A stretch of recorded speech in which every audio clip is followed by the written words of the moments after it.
রাসেল পালুজা অনুষ্ঠিত হতে চলেছে 2025 সালে 20শে সেপ্টেম্বর। তো এই ইভেন্টটি আমরা সর্বশেষ দেখতে পেয়েছিলাম WWE যখন WCW এর আন্ডারে ছিল, তখন কিন্তু আমরা এই ইভেন্টটি দেখতে পেয়েছিলাম। তো WWE চাচ্ছে পুরনো একটা ইভেন্টকে ফিরিয়ে আনার জন্য, এবং কি আমরা রাসেল পালুজা দেখতে চলেছি ESPN এর আন্ডারে, মানে আমরা ESPN অ্যান্ড নেটফ্লিক্সের আন্ডারে দেখতে চলেছি প্রথমবারের মতো রাসেল পালুজা ইভেন্ট। তো আমরা ক্ল্যাশ ইন প্যারিসের জন্য আরও দুটি ম্যাচ কিন্তু অফিসিয়ালি পেয়ে গেছি গত রয়ার এপিসোডের পরবর্তীতে।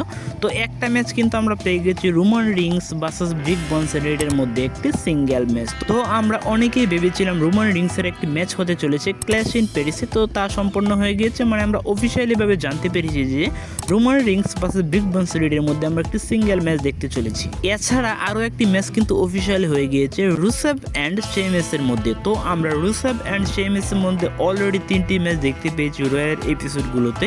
তো এখন কিন্তু আমরা একটি পিএলইতে দেখতে পাবো তাদের মধ্যে একটি সিঙ্গেল ম্যাচ। তো সেই ম্যাচ কিন্তু অনেক বছর পর কোন একটি পিএলইতে ম্যাচ পেয়েছে। সে কিন্তু লাস্ট 3 বছর আগে একটি পিএলইতে ম্যাচ পেয়েছিল গুন্তারের বিরুদ্ধে। তো 3 বছর পরবর্তীতে এসে সে কিন্তু পেয়ে গেছে আরও একটি পিএলইতে ম্যাচ।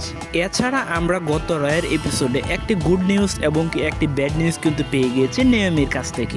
তো নেওমির গুড নিউজ এটাই হতে চলেছে যে নেওমি এবং কি জেমিউসও কিন্তু তাদের কিন্তু বেবি হতে চলেছে। সেই কারণে কিন্তু নেওমি WWE থেকে 9 মাস বা দীর্ঘ সময়ের জন্য ছুটিতে চলে গিয়েছে।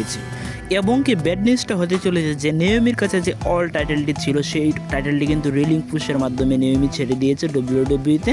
তো এখন পর্যন্ত কিন্তু নেওমি আবার পরবর্তীতে যে সময় ফিরে আসবে সে কিন্তু আবারও চায় এই টাইটেলটি, এবং কি এই টাইটেলটি যার সাথেই থাকুক নেওমি তার সাথে ম্যাচ খেলতে সবসময় রেডি রয়েছে। তো ক্ল্যাশ ইন প্যারিসে কিন্তু নেওমি অ্যান্ড স্টিফেনি বেকারের মধ্যে একটি ম্যাচ হওয়ার কথা ছিল। তো এই ম্যাচটি কিন্তু ক্যান্সেল হয়ে গিয়েছে আপাতত। তো দেখা যাক WWE এখন কি সিদ্ধান্ত নেই এই টাইটেলটির জন্য, ক্ল্যাশ ইন প্যারিসের জন্য এই ম্যাচটি কোনোভাবে এই টাইটেলটির জন্য কোনো ম্যাচ রাখা যায় কিনা। তো স্টিফেনি বেকার কিন্তু এভলিউশন 2025-এ ব্যাটল রয়্যালে জয়লাভ করার পর এই সুযোগটি পেয়েছিল। তো আমরা ধারণা করতেই পারি যে স্টিফেনি বেকার খুব শীঘ্রই বা খুব তাড়াতাড়ি হয়তো সে অল টাইটেলের জন্য একটি ম্যাচ পেয়ে যাবে, এবং কি সেও হয়ে যেতে পারে নিউ ওয়ার্ল্ড চ্যাম্পিয়ন। তো এই ছিল আজকের ভিডিও ভালো লাগলে অবশ্যই লাইক, কমেন্ট এবং কি সাবস্ক্রাইব করে পাশে থাকবে। ধন্যবাদ সবাইকে।